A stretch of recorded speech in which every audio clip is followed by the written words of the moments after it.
Ladies and gentlemen, good evening and welcome to the Center for Contemporary Arab Studies. I am Osama Abi Murshid, Professor of History and Director of the Center, and I am delighted to introduce our distinguished speaker, Marwan Bishara, Senior Political Analyst at Jazeera English. Marwan Bishara is surely a familiar face and voice to you, as he is the editor and host of the Al Jazeera program Empire, on which he examines global powers and their agendas. He was previously Professor of International Relations at the American University in Paris and a Fellow at the École des Hautes Études en Sciences Sociales. He writes and speaks extensively on global politics and is widely regarded as a leading authority on many of today's most relevant global issues, on U.S. foreign policy and on the greater Middle East. His writings have appeared in the New York Times, the Washington Post, Newsweek, The Guardian, Le Monde, and The Nation, among other outlets. He's also the chairman of the Galilee Foundation, which is a UK-based charity that annually provides over 100 students with university scholarships. Marwan Bishara is a Palestinian Arab born in Nazareth. He lives in Washington, D.C., Paris, and Doha. In fact, I learned that he has just flown in from Doha and Cairo, so we are doubly pleased to have him with us today. He's the author of 2 books, Palestine, Israel, Peace or Apartheid, and the work he will be discussing tonight, The Invisible Arab, The Promise and Peril of the Arab Revolution. Please join me in welcoming Marwan Bishara.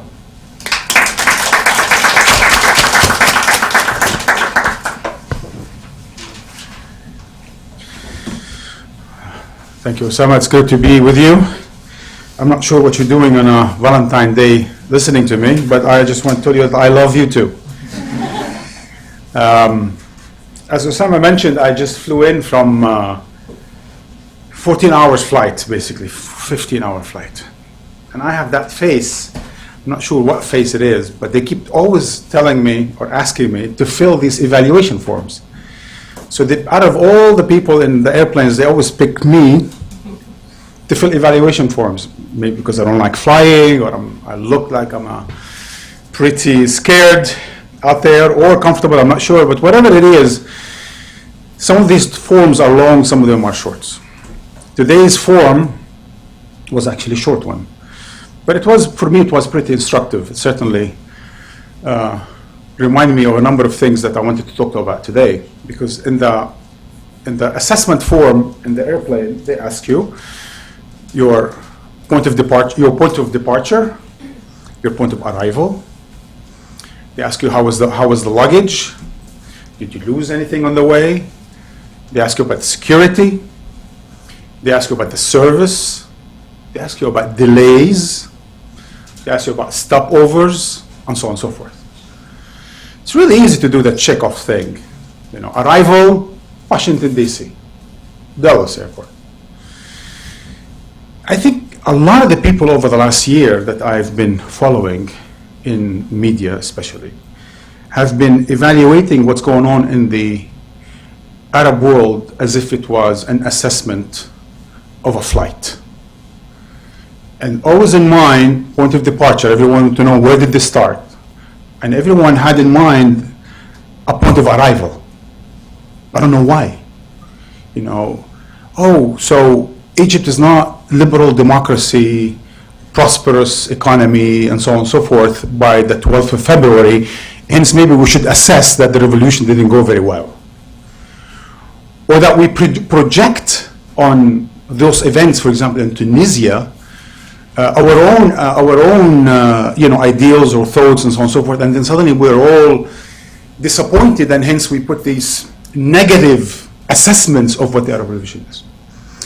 But what is going on in the Arab world, the upheavals, the intifadas, the revolution, whichever way we will hopefully discuss that, you would want to term it, it's certainly, as I said, not as simple as an assessment of a flight. But I think that's what we've been doing. It takes, I don't want to say patience, but certainly it takes a bit more depth, a little bit more context, perspective, a bit more understanding of the reality of the region. And I sort of tried to do that in the book, say not just where we're at, but where are we coming from and where are we heading. So the question, of course, why is big. Try to explain why.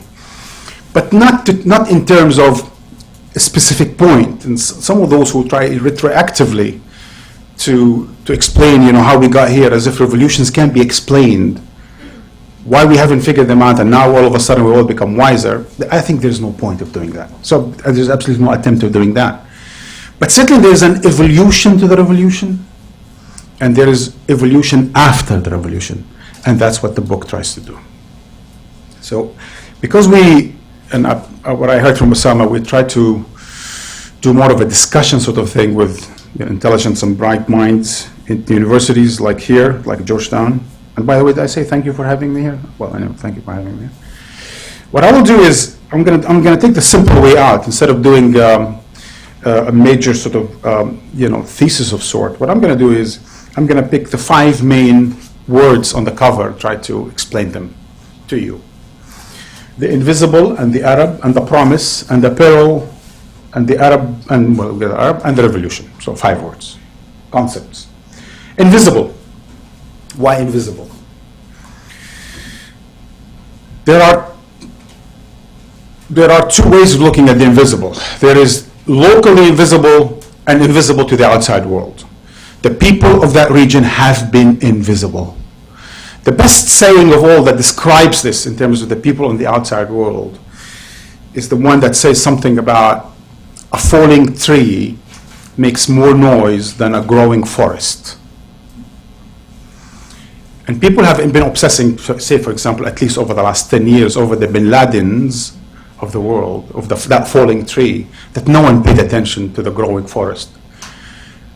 They paid attention to 300, say, for example, jihadists or suicide bombers, or whichever way you like to term them, but not to the 300 million others. The growing tree was not a media extravaganza, and hence we didn't really pay attention to it. We were paying attention to the fallen tree. But that, of course, has a history. The Arabs were invisible because the outside world, notably the West, looked at the region either through the prisms of oil, energy security, so-called, terrorism, Islamic fundamentalism, Islamic extremism in that sense, or Israel and Israel's security.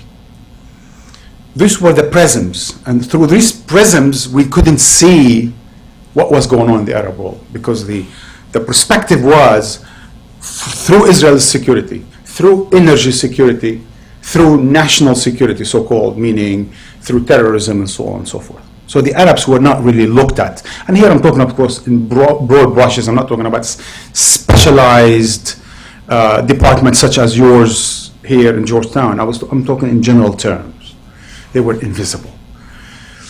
To the inside of the region, to the internal, to the domestic scene in the region, the Arabs, the majority of people, were made invisible, either through censorship, imprisonment. You made sure that anyone who had something interesting to say would never make it on state television or in state media or in state newspapers and so on and so forth. And most of the media was, for several decades, controlled by authoritarian or totalitarian regimes. So if you had anything interesting to say, you were invisible to the rest of the region, to the rest of the people. You were imprisoned, you were tortured, you were intimidated, and you weren't allowed to be heard, to be seen in the Arab region. An entire generation was not to be heard. An entire generation was a subject of a discussion, but never participant in the discussion. So that's the bit about the invisible. Arab. So it's the invisible Arab. I ask a question at the beginning of the book. Why are we only seeing these revolutions, that domino effect, happening in the Arab world, among Arab-speaking people? I mean, We've seen inspiration. We've seen Occupy Wall Street saying something about the Arab Spring. We've seen Spanish youth saying something about the Arab Spring, inspired and hence acting in their own ways about a particular macro or micro issues, but not the like of the revolutions we've seen in the Arab world. There was something exclusively Arab about the Arab Revolution.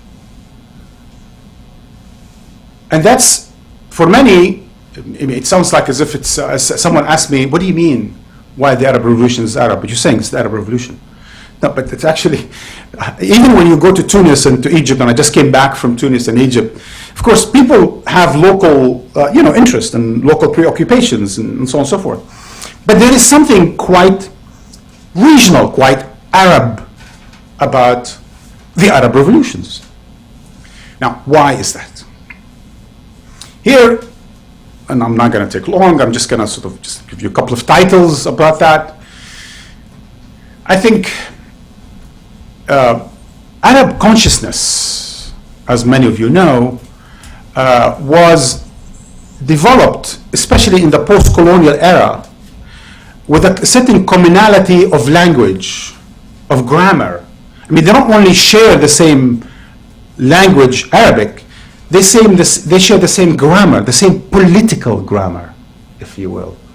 An entire region was liberated from colonialism more or less at the same times and developed common political grammar, resistance to colonialism. And then they shared more or less the same grammar, political grammar, in terms of Israel, in terms of Western intervention, and so on and so forth. There was something of a common political language. There was some collective consciousness that emerged in the region. The Arab dictators, Arab regimes have tried consistently to break that. And whenever they didn't, they simply played on it. They peddled it. They peddled nationalism, but they never actually materialized it. They never actually cared for it.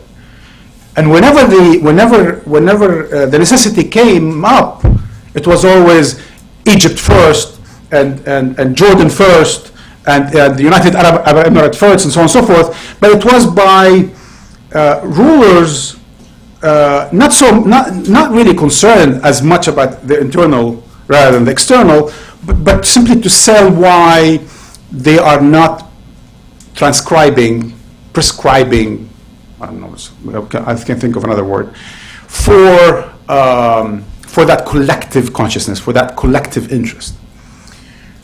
Satellite Arab media played a major role since the mid-90s, since the early 90s to the mid-90s, since the NBC of 1992, 1993, and Al Jazeera of 1995, 1996.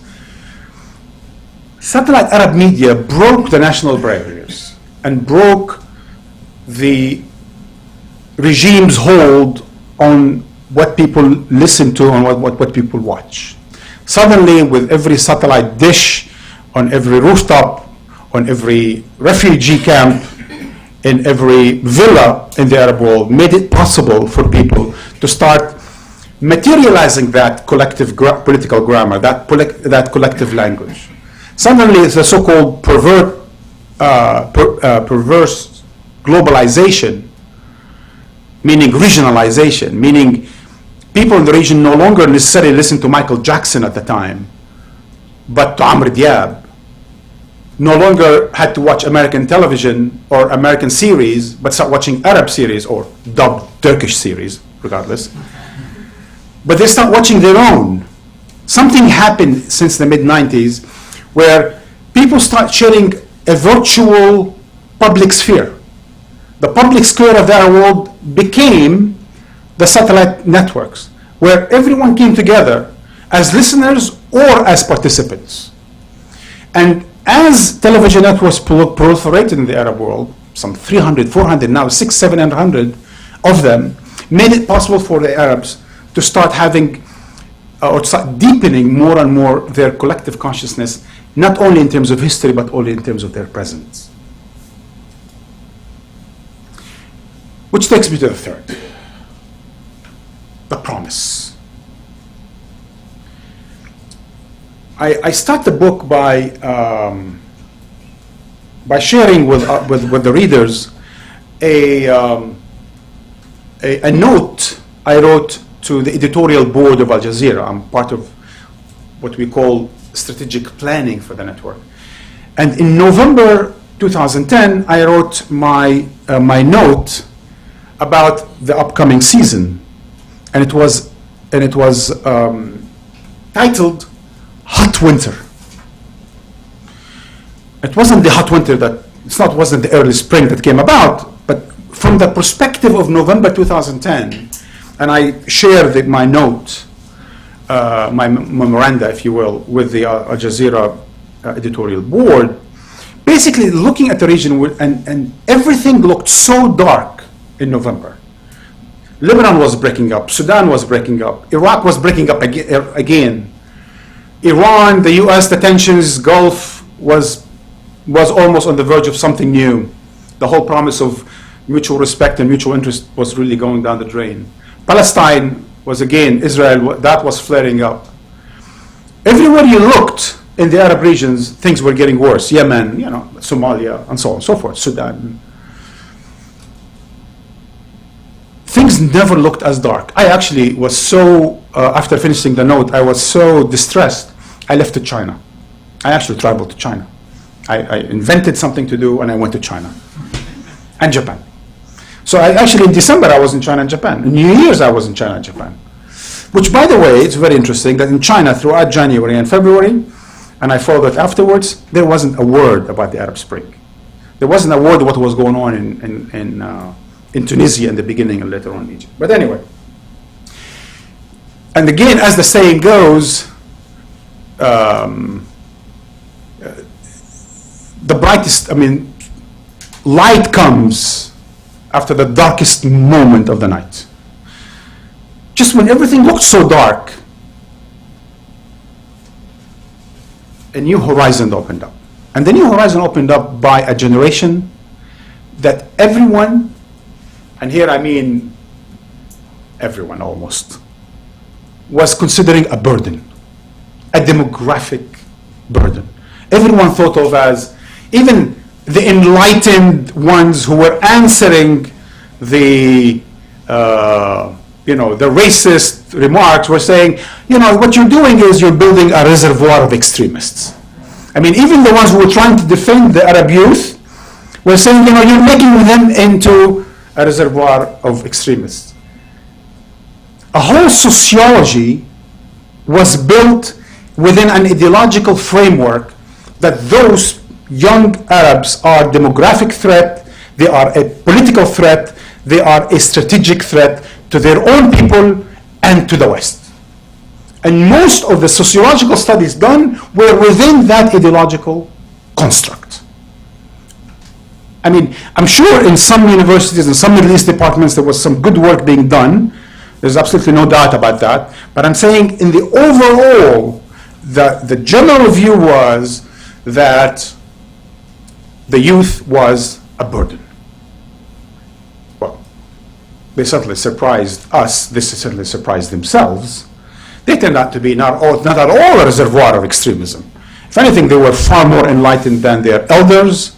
They had far more interesting things to say about their present, about their future, and they had far more will and the capacity to effect change than anything that we've seen before.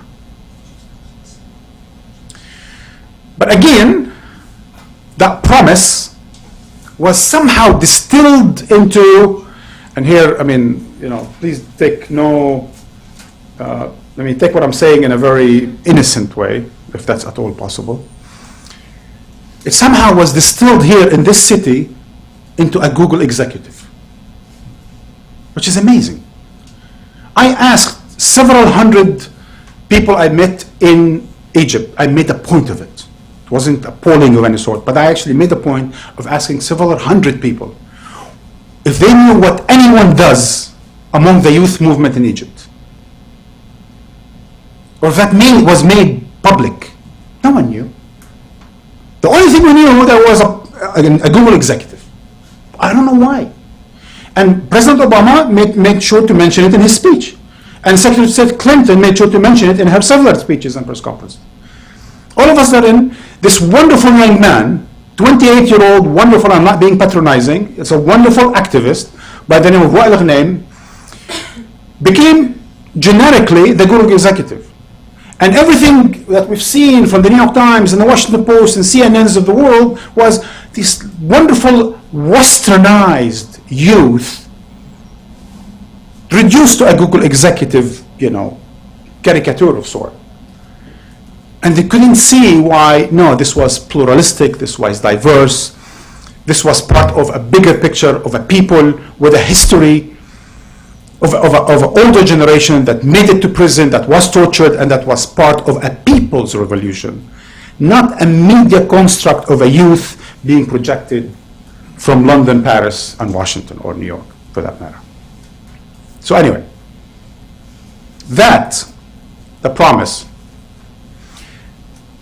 has brought everyone's hopes up, made it almost impossible. And I was one of those, and really for several months, I wasn't myself at all. I was really optimistic about everything that was going on. Because when you saw that youth and what they were doing in Yemen, I mean, Yemen, a country with 60 million pieces of weapon, of arms, personal arms, could go on for several months in an upheaval, in a revolution, without the use of arms, peaceful. When you saw the people of Egypt, the same thing, peaceful.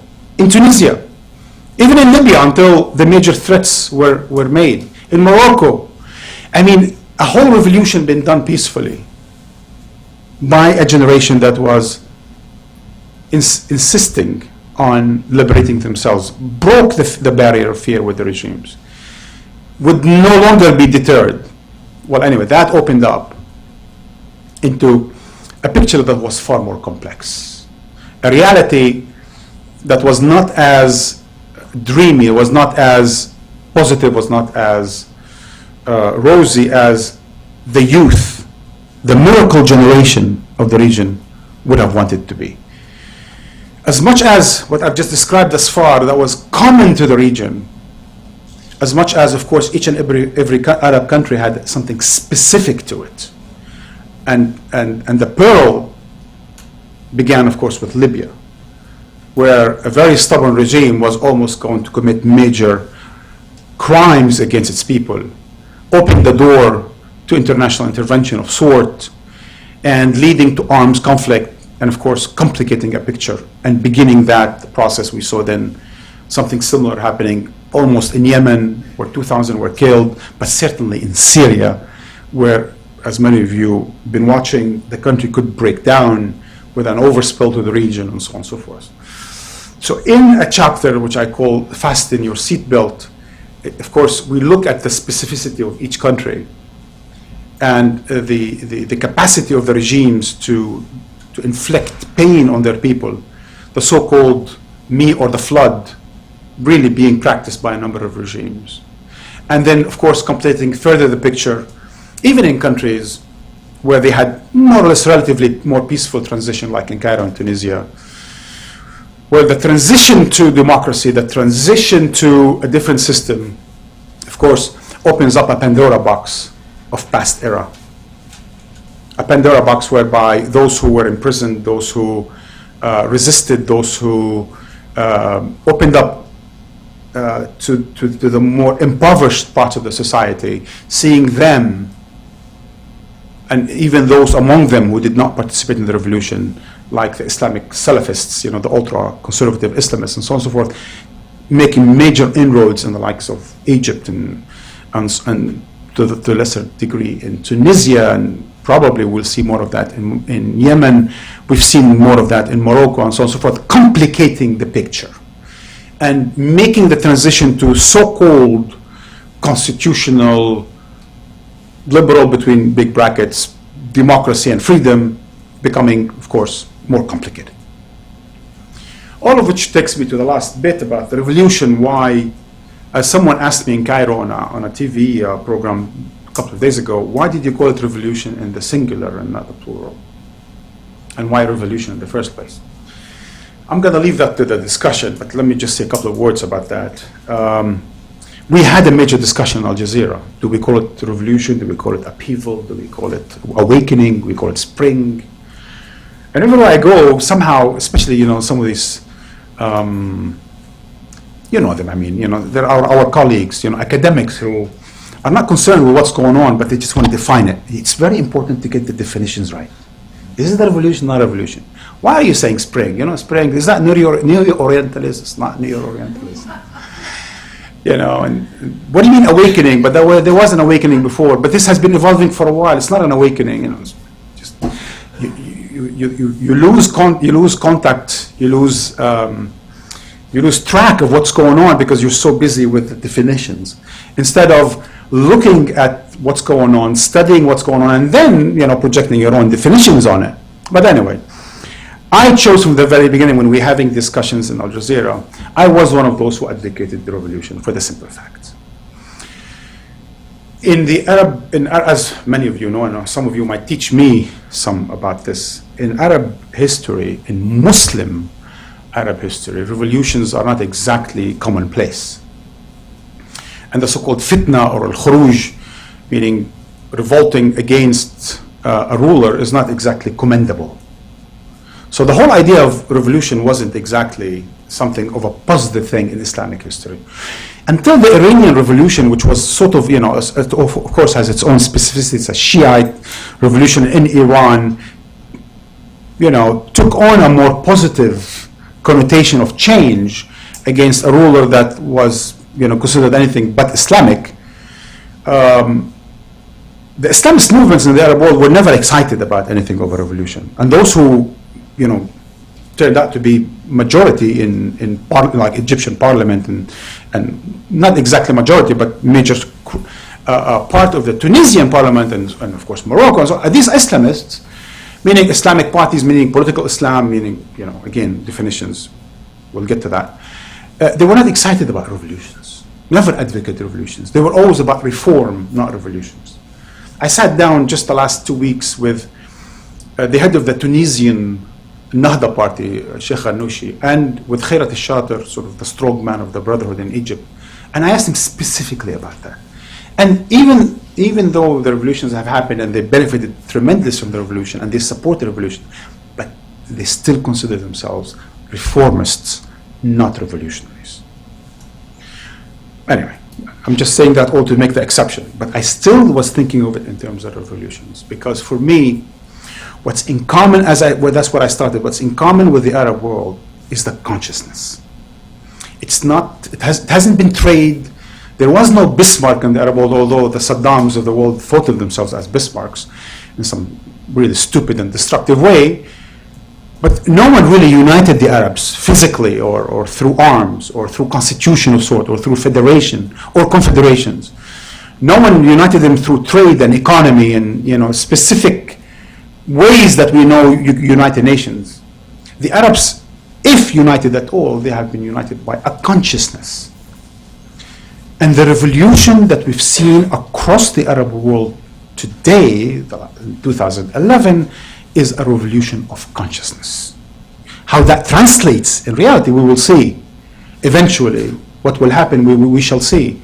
But I think a break with the past has happened in the Arab region. It's a question of time for it to reach each and every country.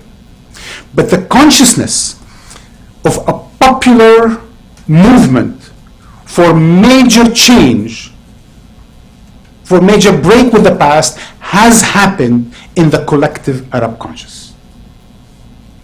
Now, some people might have in their mind the totalitarian revolution, say of the Bolsheviks or the Maoists or whoever, or the Iranians. Others might have France in their mind.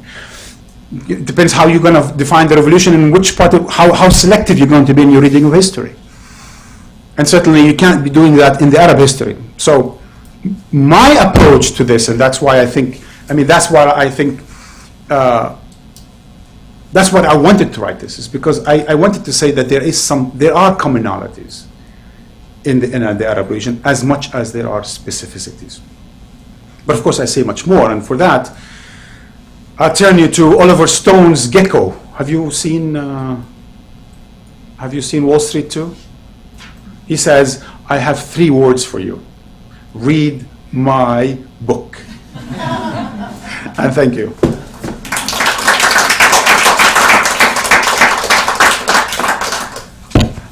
Thank you, Marwan. And this is great. This is a very engaging talk, and it's sort of transported me onto the set of Empire, which is an added bonus for me. I'm about to open this up for questions, but I want to note that Marwan will be available outside for book signing at the conclusion of our session. And I would only ask you to identify yourselves as you ask the question, please. Yes, sir. Go ahead.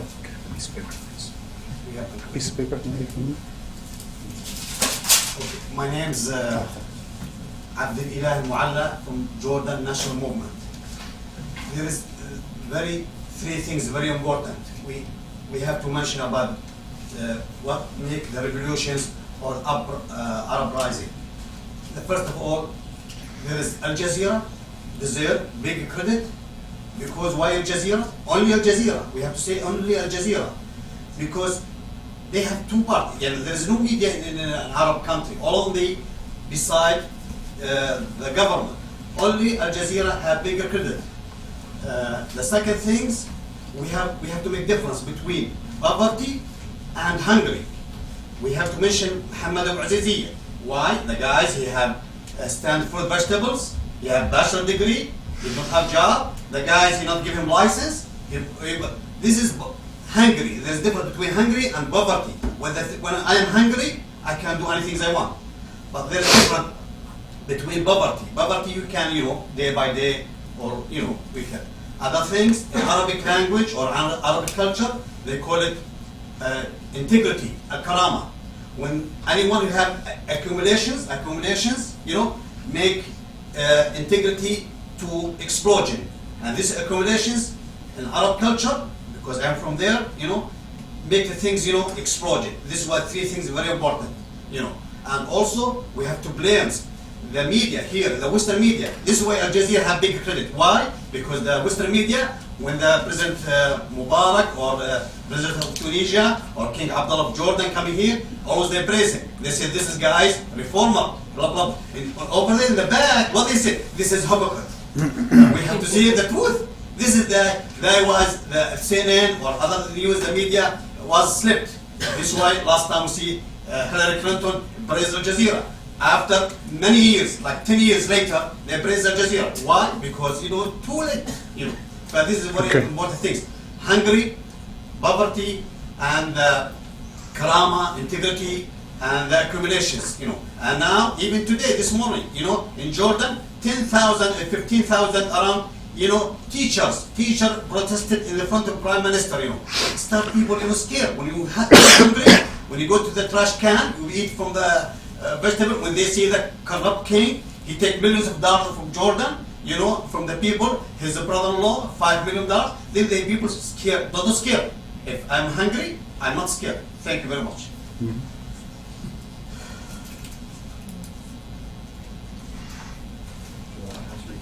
Yeah, no, I'm doing that. Yes. I mean,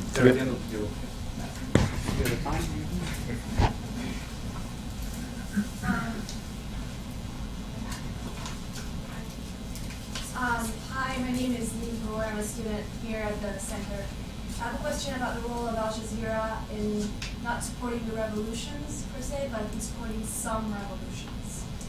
And I was wondering what your thoughts were on Al Jazeera's coverage, extensive coverage of Syrian crisis, and lack of coverage of what's going on in Bahrain. Mm-hmm. Hi, Margaret Rogers, governance consultant. I've worked in Iraq. You closed by saying that this is a revolution of consciousness, that there has been a break with the past.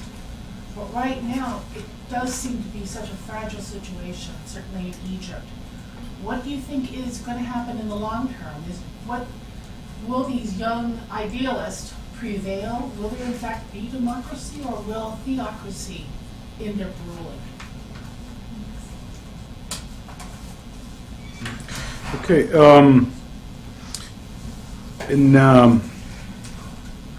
In the book, I start, of course, with Tunisia and Egypt, because there was something specific about how the revolution started there, and there's something also more specific about them vis-a-vis the others, and why it was relatively more peaceful in Tunisia and Egypt than the others. But in both countries, or in Tunisia and Egypt, what we saw is that phenomena that started with Bouazizi in Tunisia and Khalid Said in Egypt. And that's very interesting, because here you had two young people who died, killed. One for political reasons, the need for political freedoms. Khalid Said, I don't know if you read his story. He's a young blogger, an activist, of course, again, unemployed, uneducated, and he was arrested. Not arrested. He was asked for his papers. People were actually looking for him. Two security people in an internet coffee shop. Internet cafe, so-called, in Cairo, in Alexandria, and when he refused, asking who they were and so on and so forth, and he knew why they were, of course, coming after him, they beat him to death. The details are quite gruesome, but what's interesting about it, if anything could be interesting out of killing a young man, is that the arrogance of dictatorship was as such, is that they would kill a young man in an internet cafe. You don't do that, because the word is bound to get out. There were too many bloggers sitting by, watching their own colleague beating to death. In Tunisia, the young man and his own, anger and frustration, being unemployed and his fruit cart being confiscated, and there was a story about being hit or not, expose the two pillars of the Arab revolutions, of why they happened: political freedoms and freedom from want. Freedom of expression, freedom of movement, and freedom from want. Those were the two pillars of the upheavals in the Arab region. But they are the two pillars of what defines the commonality among the Arab regimes, whether they are totalitarian or authoritarian, and that we can get to if you want. What's important about them is that in the post-colonial era, they became repressive regimes politically, and in the last decades, they became more exposed, if you will, to a neoliberal agenda that turned into now wonderful open globalization, but corruption and despotism in their own country. So you had, at the same time, that total destruction of anything called welfare state in the Arab world, and more repressive regimes. I kind of try to describe in the book something of a duality of a Washington consensus policies with Beijing consensus side policies, meaning quite repressive from the top and quite neoliberalized in a way that only allows for repression and corruption. Al Jazeera. So we're all clear, of course, I'm not here speaking for Al Jazeera. Al Jazeera has its policies, and I'm part of a discussion that goes on Al Jazeera now. And here I'm going to be sharing with you some inside stories of Al Jazeera. on television.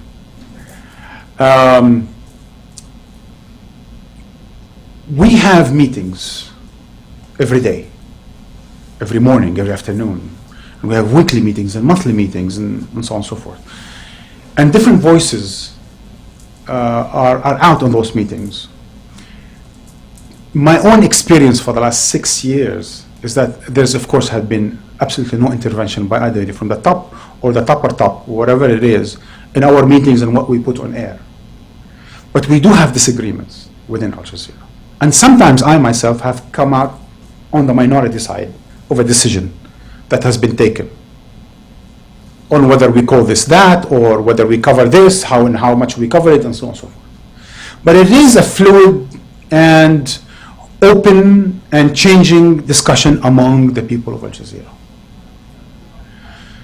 Why we would cover a certain situation different from others? Sometimes it's logistical. For example, now we're not allowed in Syria. We were not allowed in Bahrain. Of course, as you know, our offices were closed in so many Arab countries. I can't remember them all. Even we were closed in Kuwait just two months before the uprisings, or 3 months before the uprising started, and we were closed in Morocco just 6 weeks, I think, before the uprising started. But anyway, we weren't allowed to Syria and Bahrain and so on and so forth. Of course, there was a big thing made out of whether we were, and that went sort of generic on the web, how we covered Bahrain and so on and so forth. And I actually don't know where the hoopla is coming from exactly, especially that Al Jazeera English has been winning awards right, left, and center for its documentary on Bahrain. I mean, Al Jazeera suddenly has become known in the international festivals of television and documentaries because of its documentary on Bahrain, that the Bahraini government threatened the Qatari government to severe relations with them if it airs, and it aired. So did we pay enough attention to the 70 million Egyptians or 80 million Egyptians as we did to the 300,000 Bahrainis? Probably not. Probably we did much more. Did we have access to Bahrain like we had access to Egypt? No, we didn't. Was there something taking on more of a sectarian by default, not by design necessarily, or by design from the outside, not from the inside, meaning from Saudi Arabia and Iran perhaps, I'm not sure. Was Iran taking a different path than what we've seen just before that in Yemen? And perhaps. Did we not cover it? Not true. Did we cover it as much as I said before as the others? No, we didn't. Was every decision we made in the way we covered Libya and Bahrain the correct one? I hope not, otherwise we would be divine. Certainly not. I think we've made a lot of mistakes in a lot of places. I'm not going to tell you which mistakes we've made, but I think we made mistakes. I mean, human, right? And it is 24-hour beast, and it's not easy to fulfill all the requirements of everybody. Well, anyway, long term. By the way, if you want me to be shorter on the answers, I can be. So it's up to you. In terms of the long-term question for Egypt, I came back from Egypt. I just spent the last 10 days in Egypt, and as I was saying earlier, I sat down for about an hour with Khairat al-Shatir, who's sort of the main Islamist Brotherhood leader. I sat down also with a number of Salafist leaders, and I sat down with three, what I would like to think of as serious intellectuals, and I sat down with the three, sort of hands-on activists, and so on and so forth. And my impression is Egypt is going in the right direction. My impression is, and I keep telling that to Egyptians who are some of them, who are quite pessimistic sometimes about how things are handled and so on and so forth, because of the way the Supreme Military Council is dealing with the situation as if there was no revolution, or sometimes how the certain ultra conservative Islamists deal with the situation, speak of Khalafite or not, or speak of football as sinful, which of course, not a wise thing to say in Egypt. The general impression I have is that there are many challenges, that Egypt faces today that have to do with forces that are hardly democratic, such as the generals, to a lesser degree, the ultra-conservative Islamists. But I think they are on the defensive. And the people in general, and I would say the Democrats in particular, the youth, and I mean the youth, the ones who really want a break with the past and serious way forward, are on the offensive. And I just want to give you one example that I kept sharing on, thanks to the book, I had the chance to actually share some of my views with Egyptian viewers on television networks. And what I was saying is the following. People perhaps don't think of it that way, is either the generals and the ultra-conservative Islamists are sincere in saying we want democracy, we want a civic constitution, and we support a civic state. Either they are sincere, or they're lying, right? I mean, see it also. I'm comfortable with both. Because in today's Arab world, in today's Egypt and Tunisia, if you must schmooze democracy, that's a good thing. If you must lie that you really, really support democracy, if you must peddle the ideas of democracy because they think that makes you more popular, that's a good thing. I mean, if they're insincere, that means they think of democracy, freedom, constitution, civic constitution, and civic state is bigger than them. Even though, if you combine the Islamists together, they gain something like 70%, for example, of the vote in Egypt. But if they need to peddle questions of freedom and democracy, and they need to continue to defend themselves on the questions of democracy and freedom and the civic state, that means they feel that the collective consciousness of the people on the question of democracy and freedom is bigger than their electoral power. And I think that is the process that we see in the Arab world. So if you look at the graph, if you look at the graphic, if you look at the if you look at the evolution of how things happen over the last year or so, what you see is the military council losing power. What you see is the infamous internal security services losing power.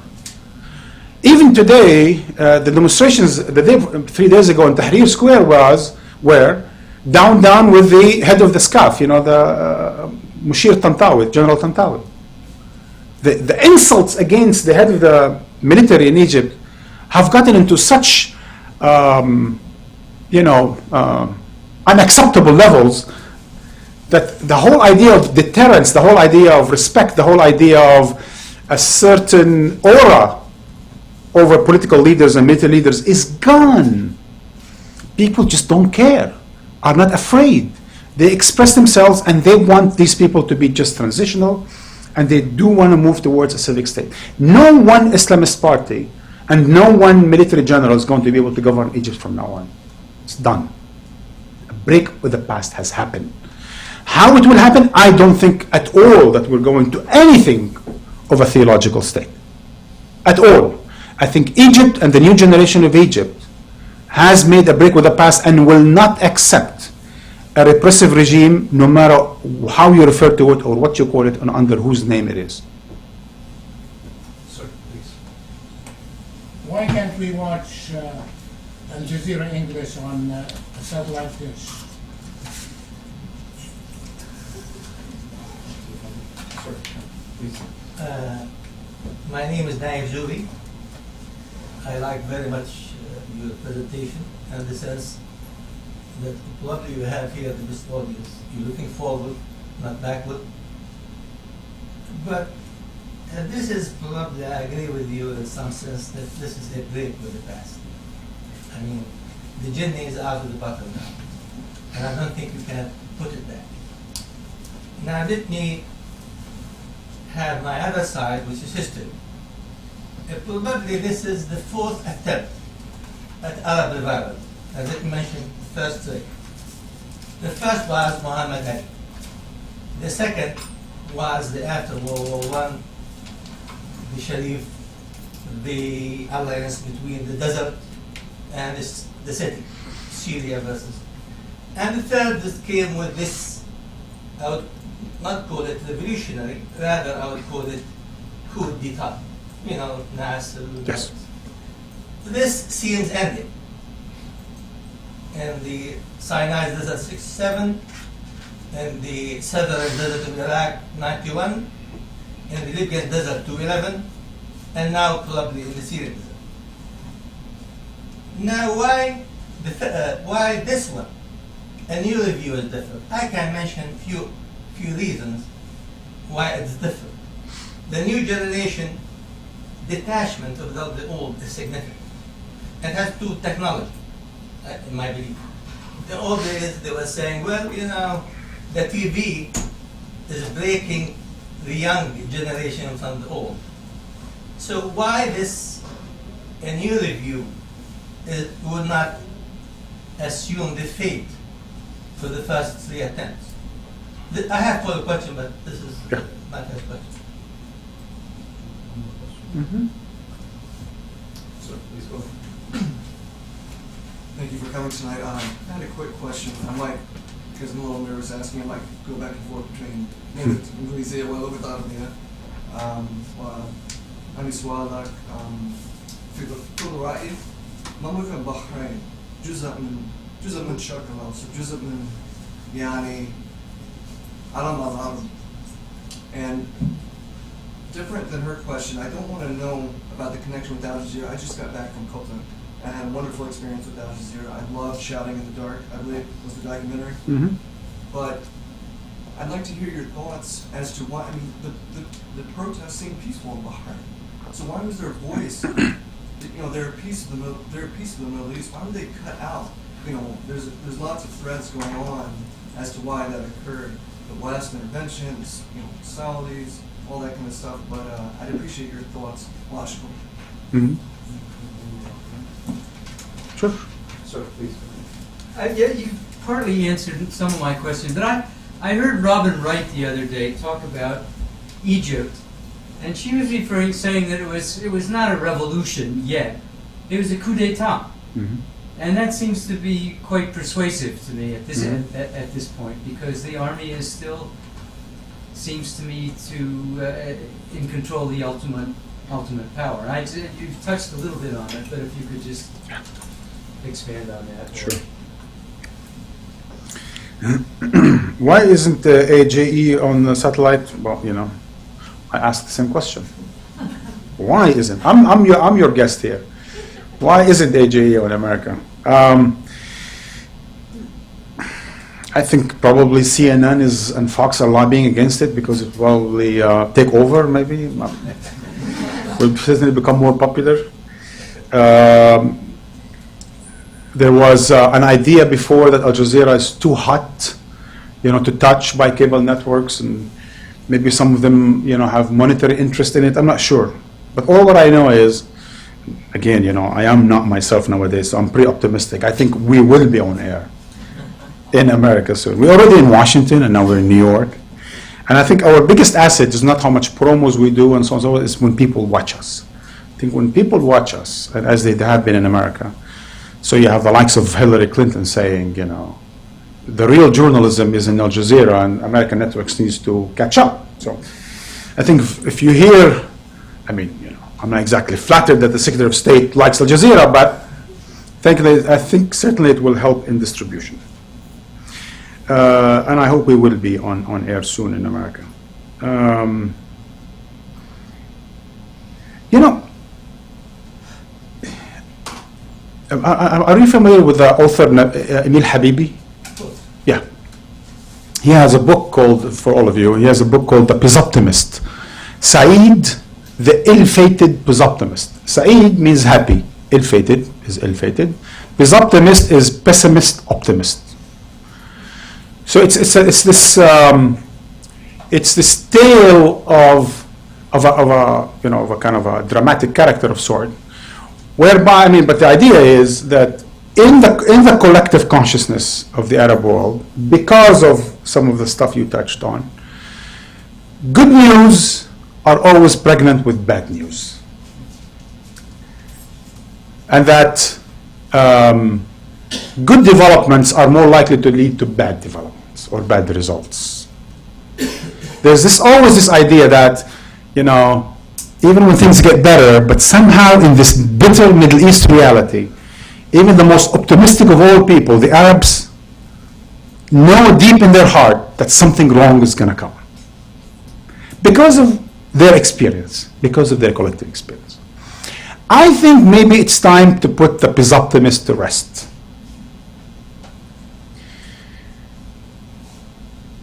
I see 1805, Muhammad Ali, and I see the awakening in the end of the 19th century and the beginning of the 20th century, and I see the 50s. I actually see them as positive developments. Then again, you see, it's like I was using my flight antidote example. I don't think we need to think in terms of a departure and arrival, in terms of the revolution. But I can see there's a constructive developments. What happened under Ali in the early part of the 18th century, and what happened in the awakening of the late 20th century, these are important construction blocks, if you will, in the region of the general Arab collective. And just as the post-colonial, or let's call it the 50s generation, the 40s and the 50s generations, liberated the land, and they did liberate the land. This new generation is liberated the human being. In between, there was a defeated generation and a lost generation. So we had the liberation generation of the 1940s and 50s, the defeated generation of the 60s and the 70s, and the lost generation of the 90s and since the post-Cold War era. And now we have a miracle generation. And I see that in terms of development of history, and I see that in its historical context. As I said earlier, and that's who was that? Shane Lau, I think he was asked. I kind of mentioned it a bit in the book, in the 1850s, what he thought of the French Revolution, and he said it remains to be seen. Yeah. That was 100 years later. That's perhaps a joke. I'm not sure, but certainly he said. That story is true, I think. Yes. No, but I said he probably said it jokingly. No, I don't think so. Well, we don't know, right? I tell you why, because he was seen in many views as probably the best diplomat in the century. Yeah. And this, you can add all the best diplomats in the century, but your answer is great, and I believe, I'm optimistic, by the way, about what's happening, although I'm worried about the future in some sense, especially in prediction. We say when you predict, those who will predict the future, particularly in the Middle East, through crystal balls, will end consuming grass. So, I'm not worried about this, but my main worry is that the 40 years of Libya, Egypt, Syria, has emptied the elite class from any positive contribution it can do. Either you are under the umbrella of the regimes or under the umbrella of opposition. There is no grays, no colors. So this is worries me about the presence of the elite. And what worries me more also, I want to tell you about the Al Jazeera. Okay. So now, if you don't mind, we've got other questions to go through. Maybe we already made your point, and we can talk later during the That's next fine. time. Well, certainly, now we're in agreement. But, I mean, we're in agreement in the sense that I do see, and as I said, I have a whole, I don't end with, roses and strawberry fields. I do end with fasten your seatbelts. I see that this is going to be, speaking of the flight, this is going to be a lot of perturbance up in the air in the Arab revolutions. And yes, I see how they emptied the political life in a country like Libya, and how now they're starting from scratch and putting together political parties, creating a civil society of sort, and so on and so forth. So I see that. But what I also see is that for the first time they're on the right track. And we must give that some sort of a credit. That's one. Two, I have a lot of hope with the idea of the new generation. I've been speaking to so many young people, and I say that in open and in Tunisia and Egypt, Yemen, and so on and so forth. They really have a lot to offer. I mean, it's amazing. You call it the new media, the satellite media, new consciousness, whatever it is. But I think this new generation has different ideas, and it's not accepting more of the same shortcomings of the past. Now, that does not mean that because they have good intentions that things are going to happen. All what I'm saying is that at least the region has broken with the past, broken the barriers of fear, and now is going to start on that path. Now, let me share with you, for me, is a very important bit about democracy. I've been working on this for so many years, and I just want to share with you just a quick note about that. Especially because there's a bit of a patronizing discourse in general in the West about the question of democracy. Democracy, since we know that democracy cannot be exported or transported on tanks, and since we also know that there is no such a thing as waiting until democracy happens, and then when everyone is ready, we conduct elections and put together a constitution and so on. That just doesn't happen. What we know for a fact is that democracy happens on the job. Meaning democracy is a process.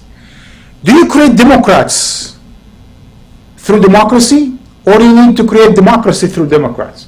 Well, we need to do this both at the same time. We cannot wait for democracy to create democrats because it's not going to come from nowhere. And we cannot create democrats out of some sort of democratic framework. So if we can start by making sure that we do have at minimum civic democratic constitutions, we start electoral processes, we allow political parties to take place, and then of course all come in, the non-democrats and the democrats, the religious and the secular, the Marxist communists and the liberal, they all come in and so on. But we are learning on the job. Democracy is a process, it's a learning curve, and we've just started it. And I think that is better than waiting for democrats to put democracy that they don't exist, or waiting for democracy to create democrats when it doesn't exist. So I like this dialectical so-called process of establishing democracy and grooming democrats in the Arab world. And there is no better time to do it than now, exploiting the energy that is coming out from the Arab Spring. On the question of Bahrain again, what I was saying earlier is that from what I've seen, I think we covered it like we covered other situations. There's certain specificity to the question of Bahrain, like now there is to the question of Syria, and we are very careful about that. And I think perhaps we should be even more careful when we cover Syria, how we cover it, what does it mean, how much is the revolution touching the question on minorities and sects and so on and so forth, and the spillover to the region. Because this cannot just be, we are a news network. We are not an NGO. We shouldn't be an NGO. There are developments in Bahrain, and there are developments in Libya and in Syria. It's not a question of being with the revolutionaries against the regimes, because if you are, then you should become an NGO television. We are not. I don't think we are. By default, we might appear to be with the revolutionaries, because as soon as you show the image of a child, standing in front of a tank, the viewer immediately, from that image, concludes that, this network cannot be very happy with the tank, right?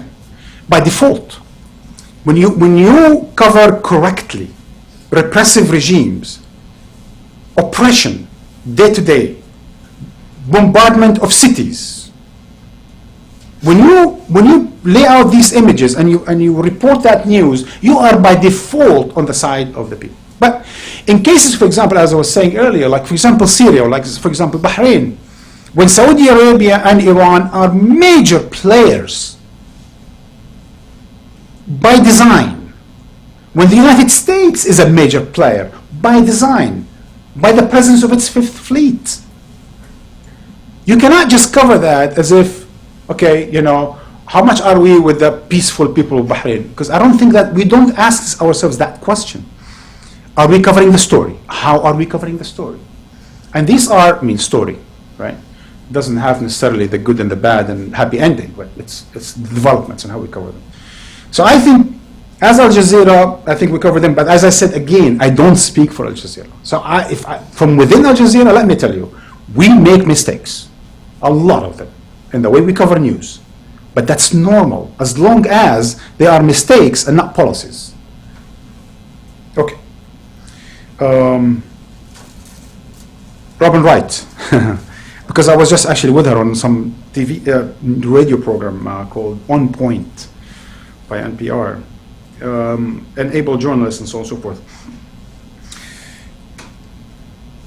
Two things happened in Egypt, I think. A revolution, and in the midst of the revolution there was a coup d'etat. And that's why the situation is so complicated today. We had a revolution in a country whereby, unlike Syria and Libya, family, regime, state and society is not one and the same. Or at least family, regime and state is not one of the same. So when the military in Egypt felt, like in Tunisia, that the people's power was so oversweeping, they couldn't stay with the ruling family. They switched. They turned against Mubarak. But that was in the midst of a revolution that was clearly was going to sweep Mubarak. So a coup d'etat did not happen out of the blue. It happened within a context of a revolution. So it complicated the revolution. So if you remember in the beginning, people were saying, these are our soldiers, this is a great military, it's the military that is defending the revolution. So the military gained some time, some credit for a short time, and that's over now. I tell you, it's over. Now, what does that mean? Here is again another nuance. Egypt is a country, is a sovereign country. It's a country of institutions. Egypt is not going to let go of its military. Egypt is not going to give up its army and military establishment. It's a sovereign country and it cares very much about its military establishment. And its military establishment played a very important role in its past. The question is how the nuance, or how to distinguish between the military establishment as the guardian of the sovereignty of the country and the generals that are associated with past era and that are not able to internalize the revolutionary change in Egypt. And that's what the Egyptians are dabbling with today. How to make sure they can guard their military establishment, because they need that for the future, for their own sovereignty, so that they won't be the slaves of others, so that won't be the clients of others. But at the same time being able to